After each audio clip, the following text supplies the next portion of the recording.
My name is Delbert Ray Houlette. When were you born? October the 28th, 1931. And where were you born?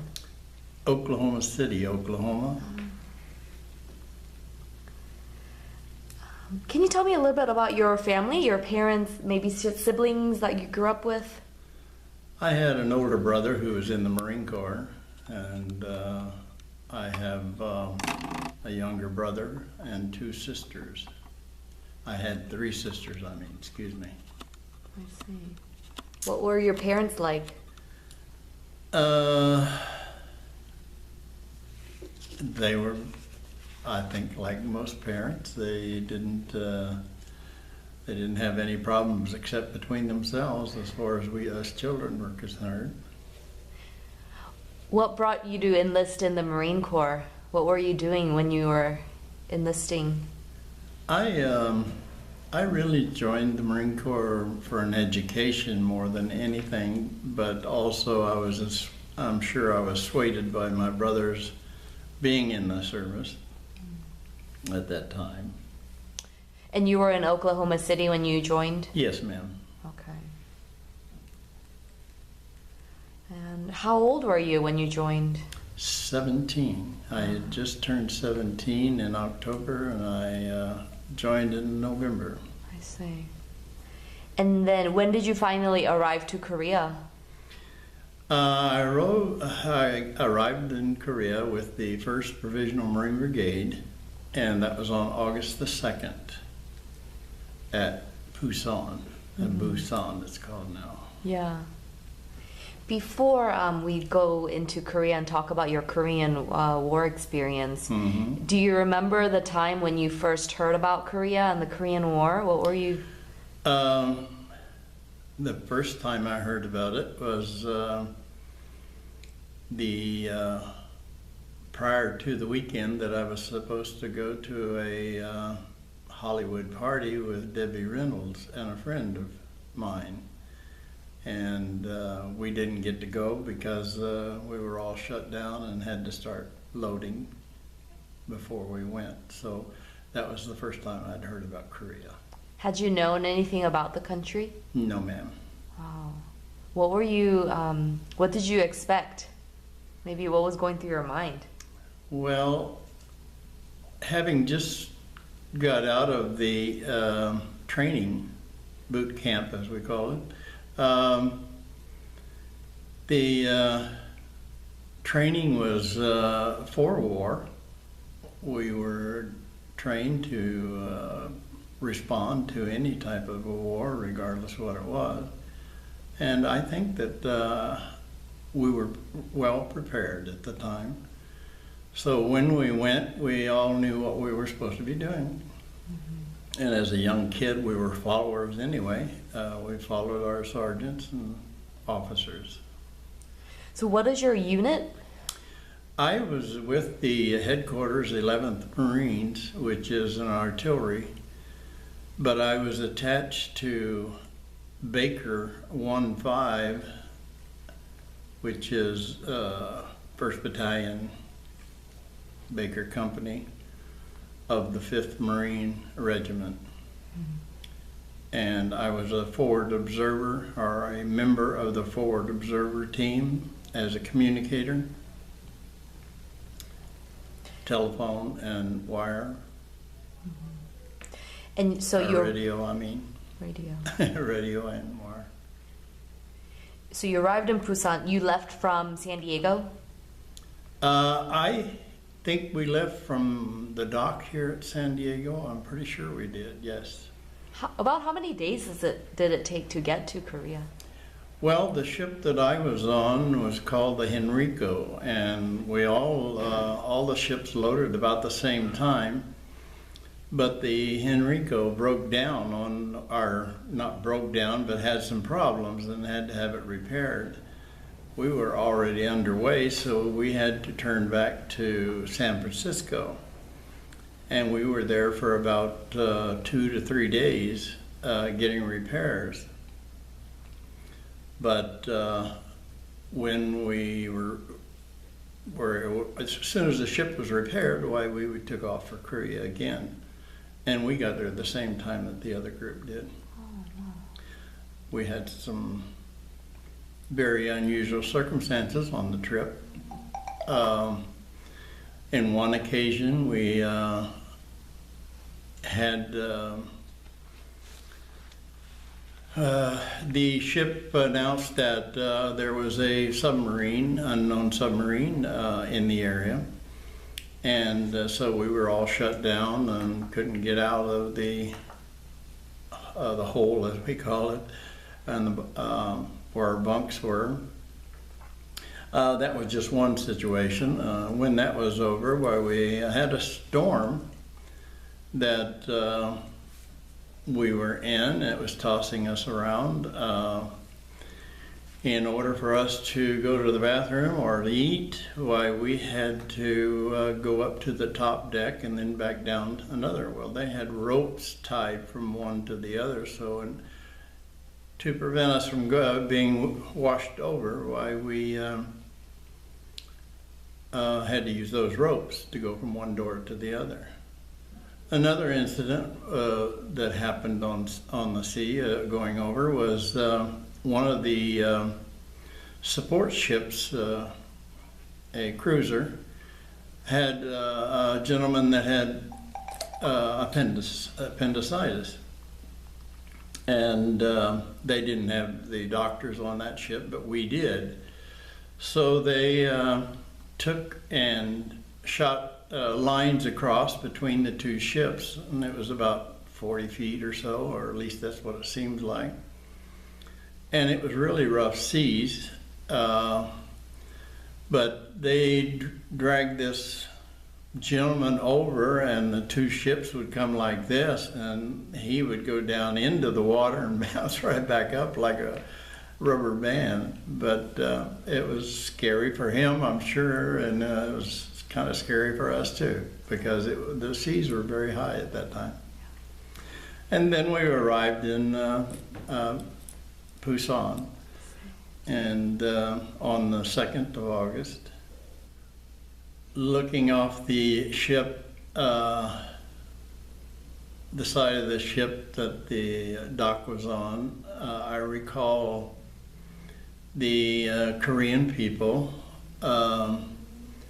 This was reminded me a lot of when I was younger, where they had nothing but animals or people that pulled the wagons and things like that. And there was a lot of the Koreans on the dock, and this very busy down there because they were just really moving everywhere. And then we started going off. Oh. How funny that it reminded you of your childhood. Yes, Yeah. because of I was raised on a farm, and we had nothing but horses to go to town with and things like that. And how is everyone feeling, you think? How are you feeling? Is it like nervousness, or are you just not like that? You're just, Right okay, now? back then, when you first back then. arrived. Or are you just like, okay, I'm here to do my job? Like I said earlier, our training was to do a certain job, and we did what we were told. So it wasn't a matter of being scared at the time. The scary parts came when we started actually fighting the North Korean. I see. But no, I wasn't scared at the time to get off the ship and things like that. That didn't faze me at all, because we had a job to perform, and we did. Yeah. And when did finally, like, the more tough things happen? Well, the worst things started happening when we were shot at, of course. Our job was, it was the 1st Provisional Marine Brigade, And we were just a small unit. We were not fully equipped at that time. Instead of 3 companies per regiment, we only had 2. And so we were manned at that time. But when we went into combat, our job, the Army, the United States Army was there. They had came over from Japan. And then the ROK, the Republic of Korea personnel was on one side and the Army was on the other. And it was our job to go relieve them, and we would go relieve one, the ROKs, and maybe push back the area, gain terrain, in other words. And then we would be pulled back, and then we'd be sent over towards the Army, and we would do the same thing over there. And what was very annoying to at least me was the fact that when we were able to gain ground, they lost it, both the ROK and the Army. So it was like a punch bowl. We were punching out here and punching over there, but we didn't really gain much. And the worst fighting was probably around the Nakhtong River. We had 2 terrible situations at the Nakhtong River. Of course, number 1, we had to build a causeway across the river in order to get across. Some of us had to just try to swim across and things like that, depending, but the enemy was on the other side and they were shooting at us.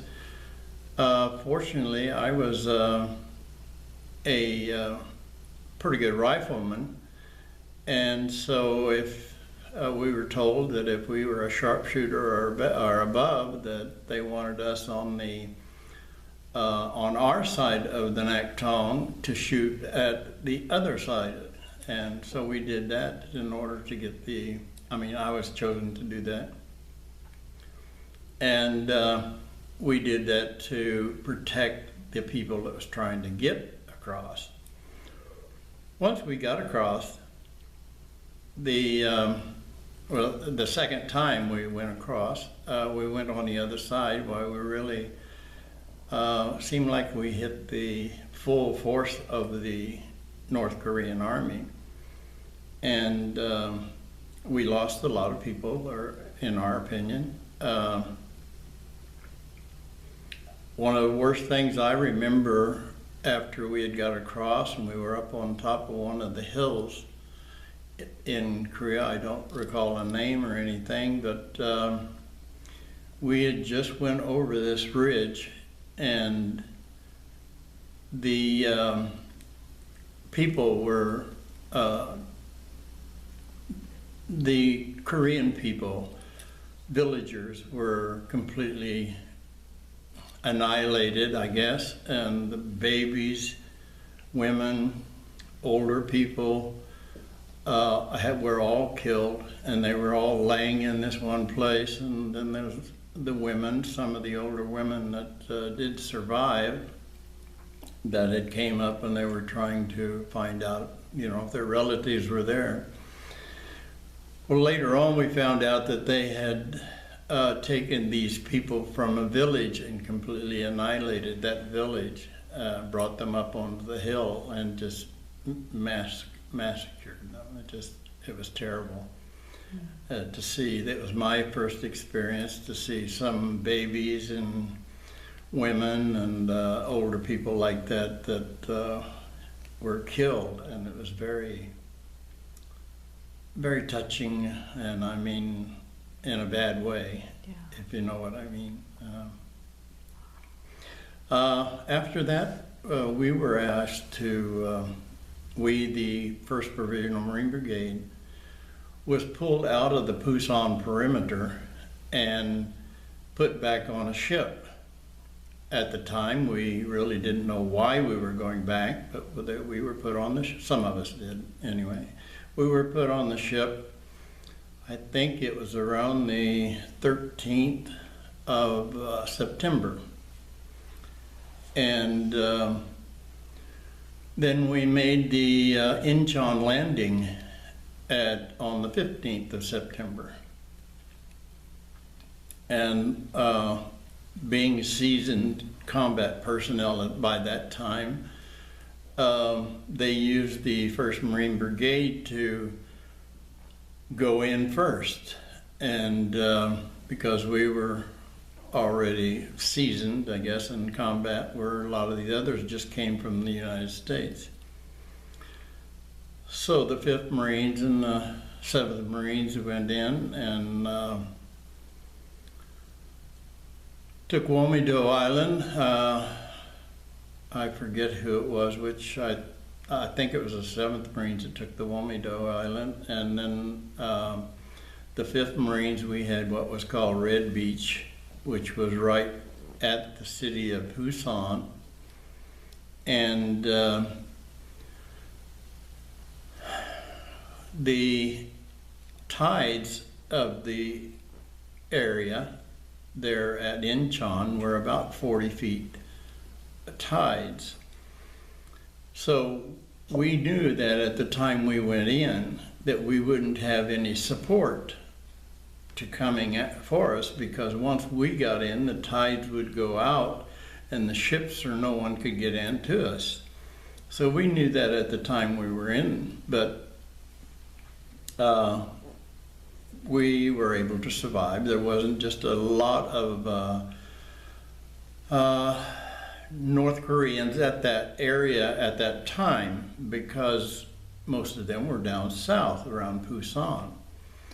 Once we hit the Incheon landing and that area, a lot of the North Koreans started coming up from the south. Well, we in the meantime took Kimpu Field. This is the one that my organization took. We took Kimpu Field, then we went on into Seoul, and we had to go in on the north side of Seoul. The 1st Marines, which had landed on, I think, White Beach, they came up from the south and they went into Seoul from the south. We from the north, well, we got hit the hardest because we were getting North Koreans coming down from the north, and then some of the ones coming up from the south. So we got hit pretty hard there. And we finally were able to get into, we were stalled for probably a day or so, and then we went into, finally beat them and went into Seoul and liberated Seoul. And after Seoul, we were on a few reconnaissance in the area for a short period of time, and then they put us back on ship again. Well, not knowing exactly why or where we were going at the time, but they put us back onto the ships, and we made the landing at Wonsan, and we didn't have a lot of the enemy hitting us at that time. There was a few, but not a lot. There was some that were running from the south and coming back home, I guess you might say, that we hit or joined. So we were fighting them. And then we were told to go up into the, I don't remember the name of the road, but we called it the MSR, the main supply route. And we went to, is it Chinju or something like that? But it's called Chosun Reservoir is what we call it. And there's a map of the Chosun area there. Yes. Maybe.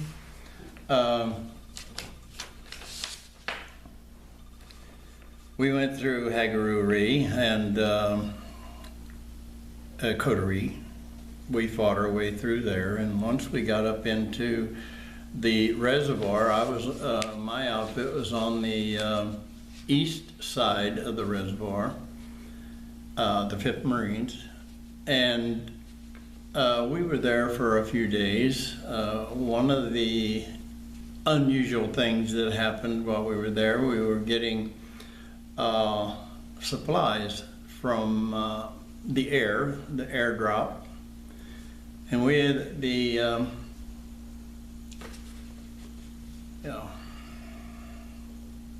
I can't think of the name right now. Anyway, the mortars. The mortars have what they call a Tootsie Roll. It's a round thing that, like a container that has the ammunition in it. Well, it was a nickname that had been given to them, like a Tootsie Roll. And so they ordered Tootsie Rolls. Well, that's what we got in the airdrops, was real Tootsie Rolls and Constantine wire and things like that. Barbed wire, we called it. And with no food that we got, I guess the enemy got those, because some of the parachutes dropped into their area. Then we left the east side of the reservoir and turned it over to the Army and part of our 3rd Marines, I think was. What was it called? I can't think of it right now, but anyway, it was the British Marines, the 41st Brigade or whatever they were, I forget now. Anyway, they took over our position because the 7th Marines, who were on the west side of the reservoir, were having a little trouble over there, so they needed some support. They pulled us out. We went over there to give them some support on the west side of the reservoir. We, the 5th Marines, went straight north after we had helped them out enough to where they could start all over again. And by that time, the Chinese had entered the war, and we didn't,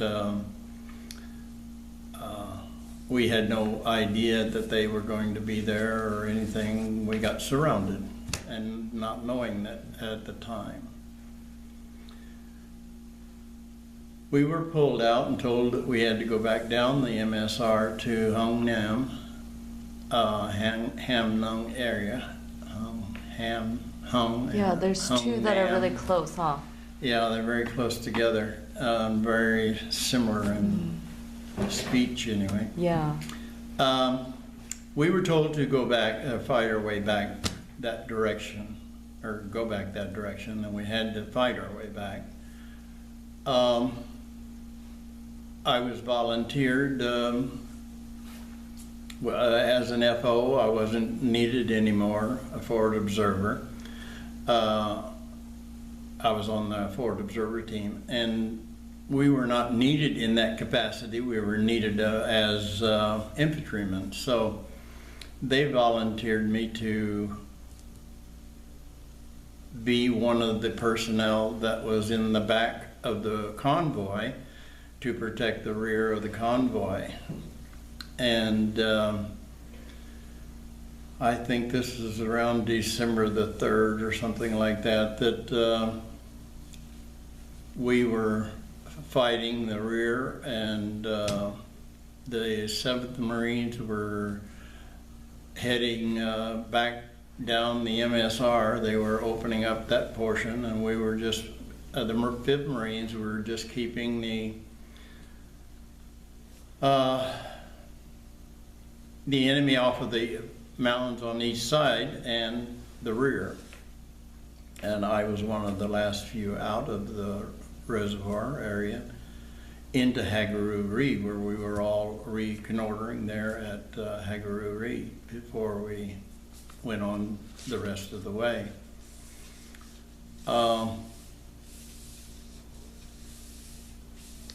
During all of this, my job was to pick up the dead or wounded and put them in a truck, as well as fight our way or to prevent the enemy from coming up from the back.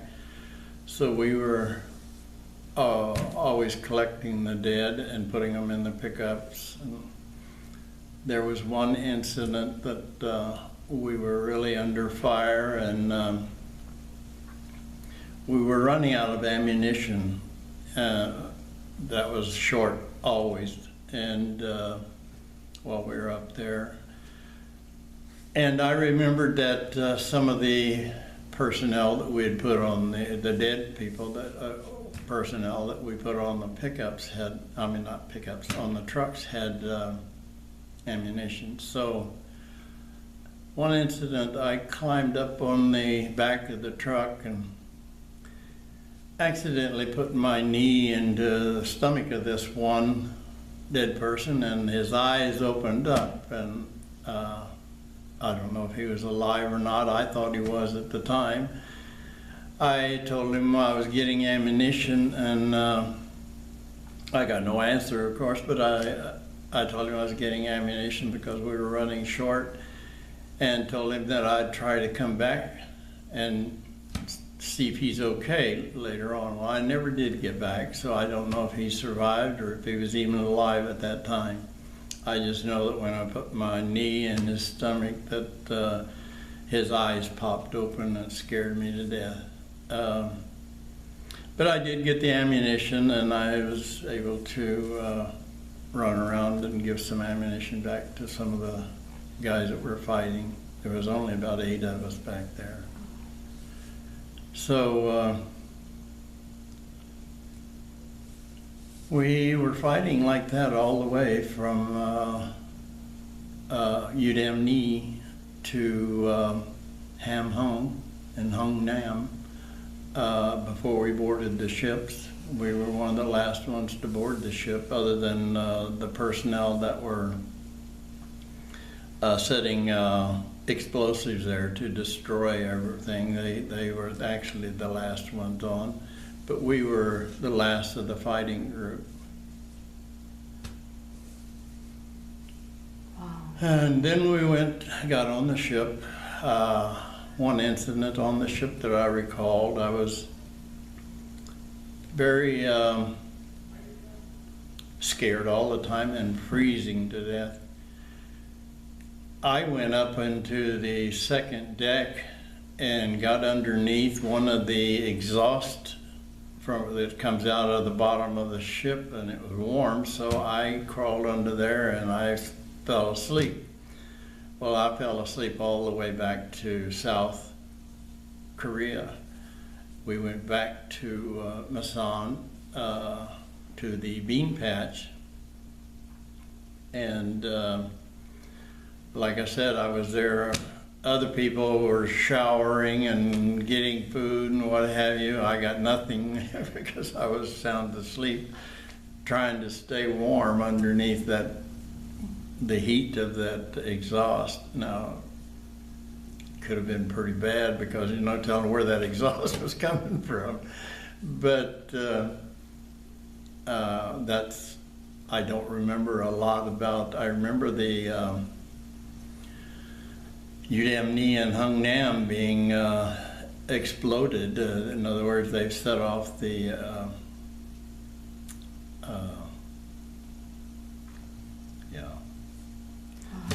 ammunition, not bombs, but what am I trying to say? Just all the explosives. Explosives, thank you. They set off all the explosives and destroyed most of that area. A lot of the civilians were getting aboard the ships, and I don't know how many there were, and like I said, I don't remember a lot more than that of North Korea.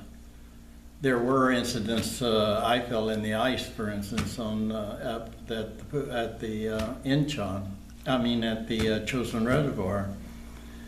There was, when we were on the west side of the reservoir, We had got word that some of where we were at on the east side, some of those military personnel were overrun by the Chinese, and they started, they had no officers or enlisted to help give them directions, but so they were out there on the ice trying to find a way to where we were at.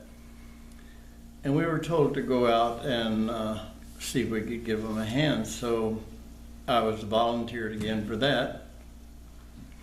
But when it was at nighttime, and when you're out there on that ice and the moon is shining away, it's a white and your little black spot on the ice, well, they would be shooting at us. So they started shooting as we were just getting out there on the ice, and this buddy of mine was trying to take cover, which had to do with fall down or whatever. Well, we were still close to the shoreline, so we started back to the shoreline, and he and I fell in through the water, and we were, every time we tried to get out of the water, well, we'd get shot at.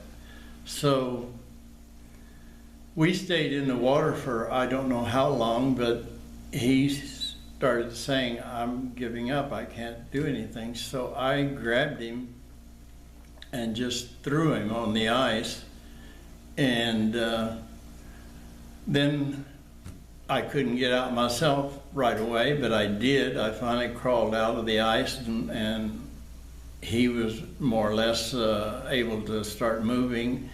And so he and I headed for the shoreline, and we were close anyway.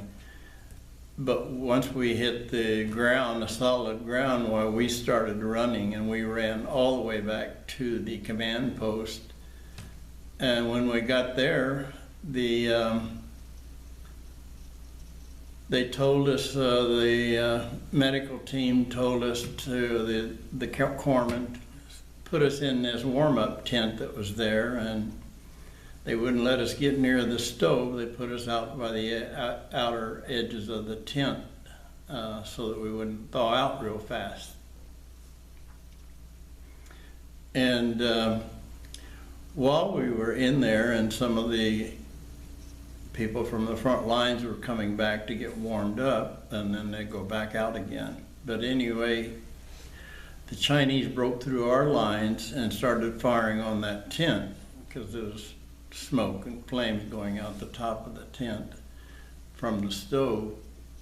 And they started firing on it. Of course, everybody scattered, including myself and my buddy.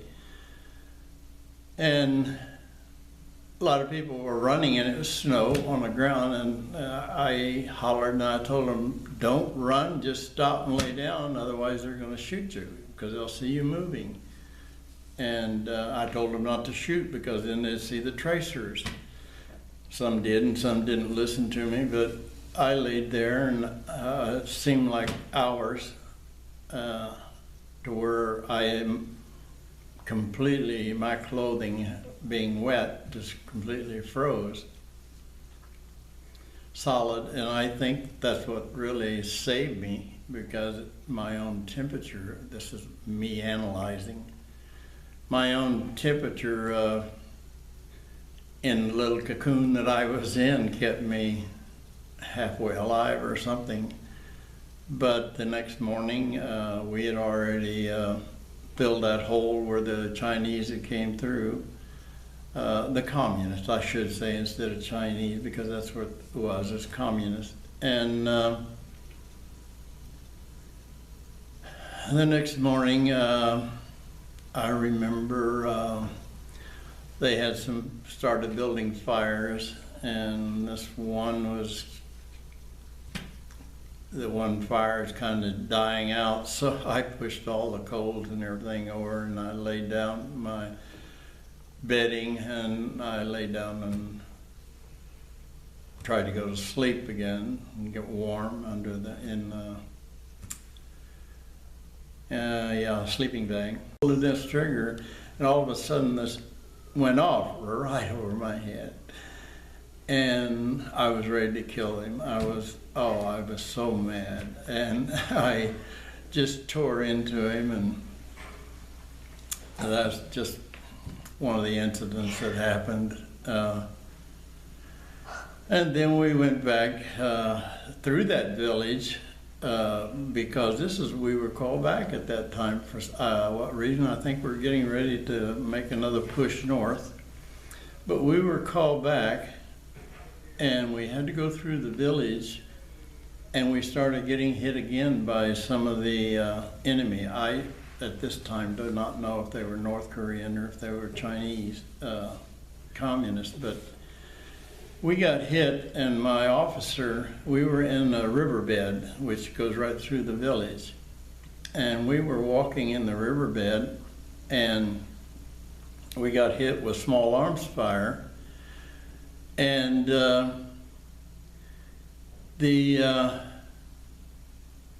our officer, FO team, forward observer officer, he called in the artillery on the village. And we were so close to the village that we got hit also with our own artillery. And he got hit in the face, and he couldn't talk or anything, so I ended up trying to call back, because I was the radio man at the time, and I was trying to call back and get them to stop firing, and I don't know if they heard me or not, but I was pleading with them, I do know that, to cease fire. And finally they did cease fire, but we had a lot of casualties of our own people, I think, from the artillery because of that. Just one of those incidents that happens. And it wasn't the artillery personnel's fault, and it wasn't the FO's fault, because we were trying to get the village destroyed, and we were in the village, or at the edge of the village. So it was just one of those things. We were a little too close. Then we went back to, they called us back, and we were there just waiting to be called out and do something else. And the officer, the replacement officer, came up to me and he said, you've had more time here than anybody else, and you'll be rotated back to the United States. And of course I was elated at the time, and wasn't an hour later, and he came back and he said, "Oh, I'm sorry, you're not going to be able to go. There was another person in one of the other platoons that is coming back, and he has more time than you do." And so I accepted that, had to, of course. And then I, about an hour later after that, he came back again, and he says, "Well, you're going after all because he got wounded, and he'll be put on another rotation, a different rotation than I was on." So I was chosen, and then I went back home. Wow. And when was that? About? That was in March of 1951. Wow. Did you have you had any wounds? No, I don't have any. I wasn't wounded by ammunition. I have 100% disability because of neuropathy in my hands, my feet, my legs, and arms from the cold injury.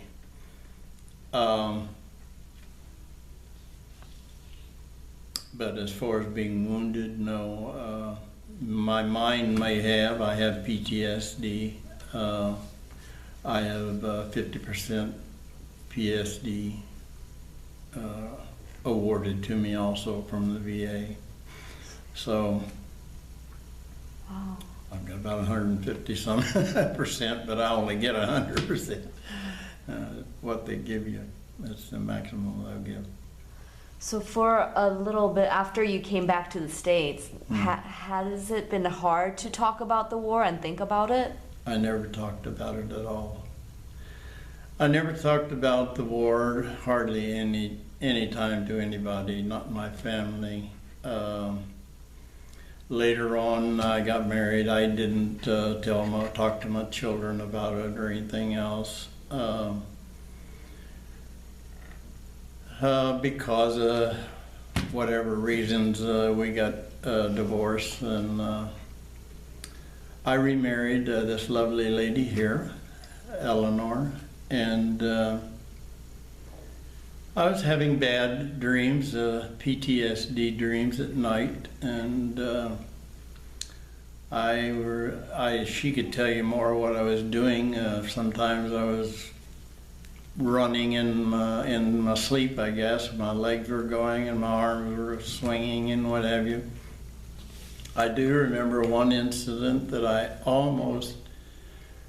thought I was going to kill her because I thought it was the enemy, and I had a rifle in my hand, and I had the butt of the rifle, and I was going to swing it at her, and I caught myself just in time. I woke up. She was hollering probably, I don't know, I don't recall.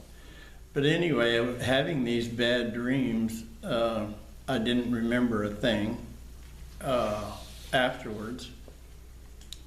So she told me one time why don't you write something down immediately after you have these dreams?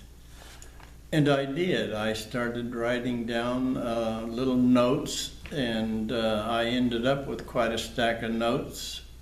And because of it, I ended up writing a 9-page letter with all of this information that I just now shared with you, the bad incidents, that is. And is that published anywhere? Is it available?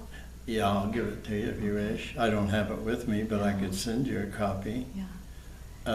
No, it is not published. And as far as I'm concerned, if it'll help somebody or another Marine or Army, military, or Navy, what have you, with PTSD, well, I'd be glad to share that with them.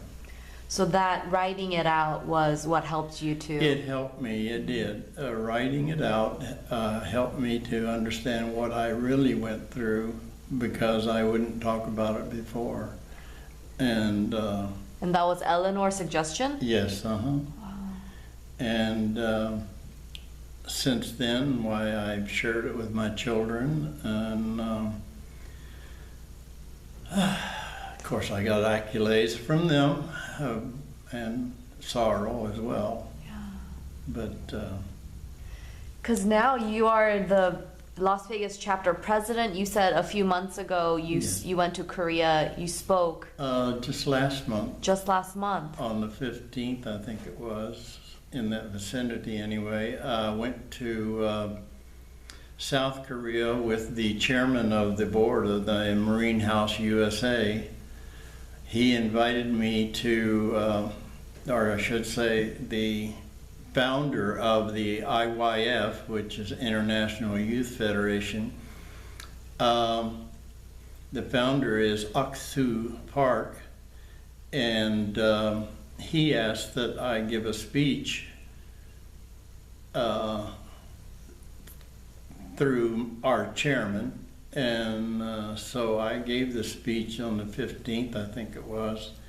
And it's been published by them to all of their organizations. It's a very nice program, but I only spoke for about 10 minutes. Wow. I'm sure that's online somewhere. Yeah. I'm gonna find yes, it's on the YouTube. Okay. And if I was found out last night, in fact, that if you go to the YouTube and you just put my name in, Delbert Ray Houlette, that it comes up. That's what I was told. I don't know about that. Yeah. I have copies of it, but I don't know how to send them to anybody. Yeah, right. We are. it's almost the hour. The next interviewer might come anytime, so we want to wrap it up soon. Oh, gee whiz. I'm just so amazed that, yeah, you went through all that, and you said, years of suffering from the memories, you couldn't talk about it. But now you are talking you went to Korea to talk. Yes, yes. I did the same thing. That was my job. That was what I went for, was to share my experiences with the young people over there, to let them know so that it'll never be forgotten as to why they have what they have now. And it was because of people like myself who went over there to do what we did, whether it was voluntary or what. We went over there and we did it. And I found that since I've been over there twice now, I was over there last year and then this year, I found that the people in Korea are very receptive to the veterans, both those in Korea, in other words, the KMCs and the ROKs. They respect them so much that they'll come up to young people, come up to you and thank you for your service, for what we did and things like that. It was just amazing.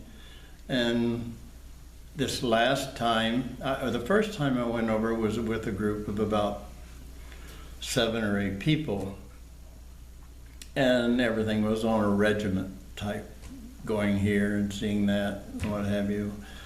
But this time when I went just with the chairman, and we drove around all over the South Korea. I gave 2 speeches, one at the World Peace Conference or something like that, and for this IYF. Then the other one was to a group of IYF personnel, and while we were driving around, I got to see a lot of Korea that I'd never seen before, and I was amazed that they're just like the United States in many cases, where their highways, for instance, are actually better than ours because they're newer than ours. The buildings are better than ours because they're newer than ours. Everything is just, to me, enormous change from when I was there in 50 and 51, because, for instance, Seoul, just a small town or small village, it did have maybe 3-4 stories. It was the highest building they had.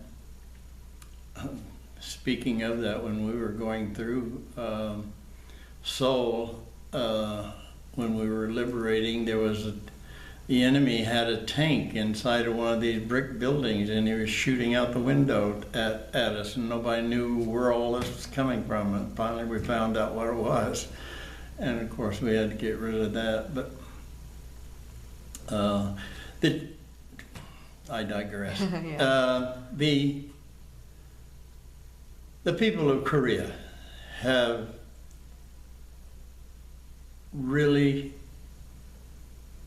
became like me, I guess, like the Americans. Their children now, I think it's mandatory to speak English in their classes. I met a lot of high school kids that gave me lays and wrote me letters and things like that when I was there. It was very interesting, the last 2 trips. Yeah. Especially this last trip in last month. Koreans and the Americans, physically we don't look alike. We're from maybe like the opposite sides of the world. different ancestors, but I mean, even for me, having learned about the history, whenever I see someone just walk around and they have something that shows that they were in the Korean War, I feel like they're my grandpa. Like, I just want to, just somehow acknowledge. Yeah. Sometimes I kind of worry, like, if, am I like interrupting them? But I just don't have think this, it would ever happen. So I think.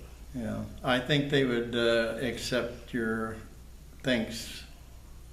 Yeah. I would hope they would anyway.